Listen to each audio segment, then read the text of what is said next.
प्रधानमंत्री जी बोल रहे थे ये मुफ्त की रेवड़ियां बांटते हैं, ये फ्री बिजली, ये फ्री पानी, ये औरतों को फ्री सफर बसों में, ये फ्री मेडिकल, फ्री दवाइयां, ये फ्री की रेवड़ियां हैं। ये कल्चर हमें बंद करना पड़ेगा। फ्री की रेवड़ियों से देश आगे नहीं बढ़ेगा। ये कहा था ना, झूठ तो नहीं बोल रहा ना मैं पूछना चाहता हूं प्रधानमंत्री जी, ये तो चलो टैक्स का पैसा है, हम उनको लोगों को वापस दे रहे हैं। भ्रष्टाचार को बंद किया, लीकेज बंद की तो पैसे आए, लोगों को वापस दे रहे हैं। कर्जा नहीं ले रही दिल्ली सरकार, कर्जा 1 रुपए का भी नहीं ले रही, लोगों का पैसा लोगों को दे रहे हैं। आप इसको फ्री रेवड़ी कहते हो? जो आपने हर आदमी के खाते में 15 लाख वाला पापड़ बेचा था, वो कहां गया? हर आदमी के खाते में 15 लाख आ जाएगा। नारा क्या दिया था? बहुत हुई महंगाई की मार, अब की बार बीजेपी सरकार। अभी यहां आपके यहां तो तेल मैंने सुना है बहुत सस्ता है। ऐसा टीका लगाते हैं पता ही नहीं चलता। 12 बजे तेल का भाव कुछ और होता है, 2 बजे कुछ और, शाम 6 बजे तक कुछ और, सुबह जब जगते हैं कुछ और, पता ही नहीं चलता जी कब टीका लग गया। और पैसा किसका? पब्लिक का। आप ये मत समझना कि जी जो बैंकों वालों को लूट के चले गए, ये नीरव मोदी, ये विजय माल्या, ये तो बैंकों को लूट गए जी, हमें थोड़ी कुछ कहा है उन्होंने। नहीं नहीं नहीं नहीं, आपका पैसा है वो। आप कहोगे हमारा पैसा, हम तो जानते नहीं उनको। मैं उनकी पहचान कराता हूं आपसे कैसे है। टैक्स देते हो आप, कब देते हो टैक्स? आप कहते हो हम कब टैक्स देते हैं? सुबह जगते हो, चाय बनानी है, गैस है तो लाइटर, जैसे ही लाइटर दबाया टैक्स शुरू, गैस पर टैक्स है। चूल्हा है तो माचिस, जैसी तीली जलाई टैक्स शुरू, उसमें चाय पत्ती डाली टैक्स, उसमें चीनी डाली टैक्स, दूध डाला टैक्स, मोबाइल फोन यूज किया टैक्स, मोटरसाइकिल स्टार्ट किया टैक्स, वहां से फोन किया ठीक ठाक पहुंच गए टैक्स, घर पे आए फिर चाय बनाई टैक्स, शाम को खाना खाया, सब्जियां, नमक मिर्च उसमें टैक्स, उसके बाद शाम को बेडरूम में गए, अपने बेड पर आराम से सोने से पहले लाइट बंद कर दी और बोले चलो अब कोई टैक्स नहीं है। नहीं भाई साहब, पंखा चल रहा है ऊपर, टैक्स, और ठंड में हीटर चल रहा है, टैक्स। हम तो सोते हुए भी टैक्स दे रहे हैं। 24 घंटे टैक्स दे रही है देश की जनता, तो खजाने खाली कैसे हो जाते हैं? जब पब्लिक की बारी होती है तब खजाना खाली क्यों हो जाता है? इनकी बारी क्यों नहीं होता? यही दिक्कत है बस। अदरवाइज वरना हमें क्या जरूरत थी राजनीति में आने की? मैं अच्छा भला कलाकार था। मनीष सिसोदिया जी बहुत बड़े पत्रकार थे। अरविंद केजरीवाल जी इनकम टैक्स में कमिश्नर थे, अफसर थे। कोई वकील था, कोई स्टूडेंट था, कोई डॉक्टर था, अपना अपना काम कर रहे थे। इन्होंने मजबूर किया हमें, तो हमने कहा जी अगर यही ठीक हो जाते तो हमें जरूरत नहीं थी। हमने कहा भी, अन्ना हजारे आंदोलन में यही कहा था, ये कर दो, मजाक उड़ाया, ऐसे कानून नहीं बनते, चुन कर आइए। सड़कों पर बैठने से कानून नहीं बनते, चुन कर आइए। तो पार्टी बना ली। पार्लियामेंट में मैं गया, सबसे पहले उसी का सामना हुआ, वो हार गया था। राज्यसभा से आया था, लोकसभा में हार गया था। मैंने कहा सर आप कहते थे सबसे ज्यादा चुन के आइए, चुन के आइए। हम तो चुन के आ गए, आप तो चुन के आओ ना। फिर आप उधर से आ रहे हो, आप चोर मोरी से आ रहे हो। तो भाई साहब, इन्होंने जिसको जनता पसंद नहीं करती उसको उधर ले जाते हैं।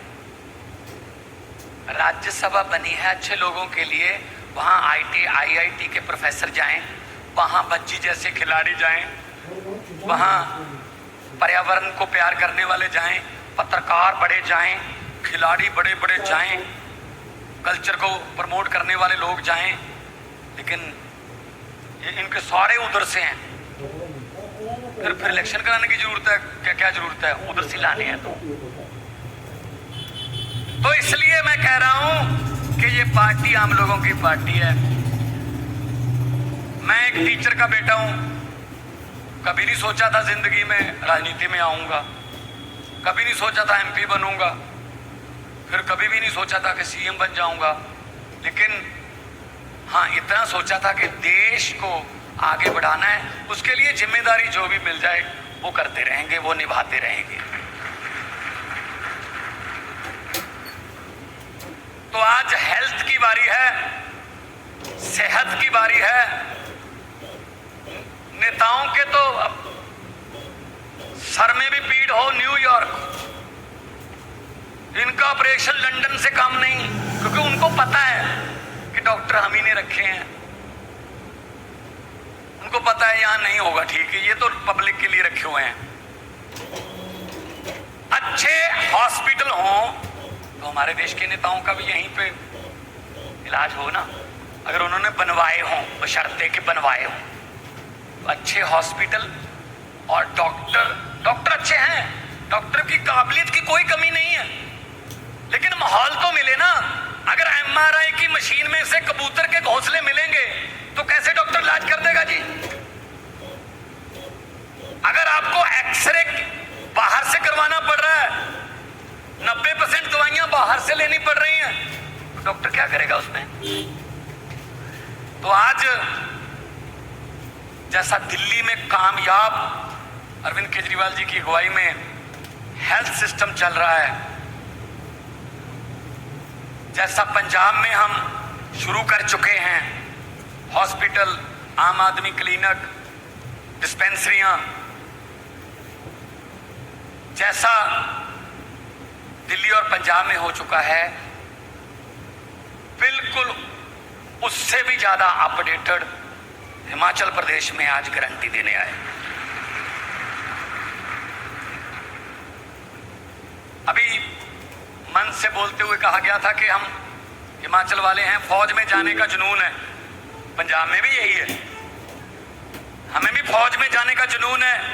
देश की आजादी में 80% कुर्बानियां, और आजादी को कायम रखने के लिए भी आज सीने हिमाचल के नौजवानों के, पंजाब के नौजवानों के सीने जो हैं गोलियों के सामने खड़े हैं। ये समझते हैं शायद ये नौकरी है। तो इसलिए अरविंद केजरीवाल जी ने फैसला किया था, दिल्ली का कोई भी फौजी जवान अगर बॉर्डर पर जब ड्यूटी के दौरान शहीद होता है तो उसको 1 करोड़ रुपए उसके परिवार को, देखो उसकी जिंदगी की कोई कीमत नहीं है, पर 1 करोड़ रुपए उसको मिल जाए तो परिवार आर्थिक तौर पर जो है आत्मनिर्भर हो जाता है, कुछ काम धंधा हो जाता है। तो पहले दिल्ली में लागू किया 1 करोड़, पंजाब में हमने 1 करोड़ की राशि का ऐलान किया, और जितने भी कभी ना कभी कोई भगवान ना करे ऐसी घटना होती है तो हम वहां जाके 1 करोड़ की राशि देते हैं, और यही हिमाचल में शुरू करने वाले हैं। इनसे क्या मिलता था पहले? खबरों में पढ़ते थे, शहीद की विधवा को सिलाई मशीन। ये हमारी कुर्बानियों का मोल डालेंगे, ये राष्ट्रवाद पढ़ा रहे हैं हमें, ये हमें देशभक्ति सिखा रहे हैं। हमें तो तिरंगे में लिपट कर आने का शौक है। हर घर में, पंजाब में हर घर में, हिमाचल में कोई ना कोई बुत बना हुआ है, चाहे वो कारगिल वाला शहीद है, चाहे 65 वाला, चाहे 71 वाला। तो शहीदों की भूमि वीर भूमि है।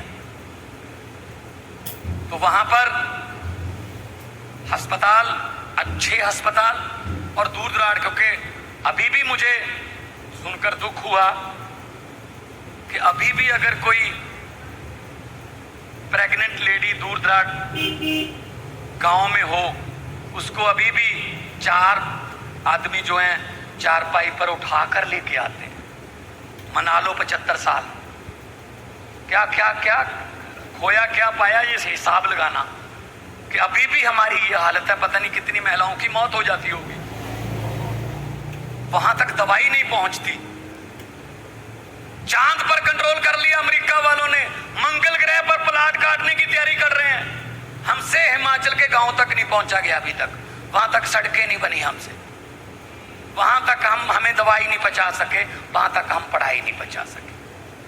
ये आम आदमी पार्टी देश की पार्टी है, ये किसी राजनीतिक पार्टियों का या राजनीतिक लोगों का झुंड नहीं है। ऐसे इकट्ठे हुए हैं समाज से। आप भी इस पार्टी का हिस्सा बनो, आप भी इस मार्च का हिस्सा बनो, आप भी इस काफिले का हिस्सा बनो। जिम्मेदारियां मिलती जाएंगी, निभाते चलो, तो इनकलाब जिसका हमने सपना लिया, जिसका शहीदों ने सपना लिया, वो जरूर आकर रहेगा। दोनों हाथ ऊपर उठाकर 2 नारे लगा दो, इनकलाब, वंदे भारत माता की। बहुत बहुत धन्यवाद, बहुत बहुत धन्यवाद।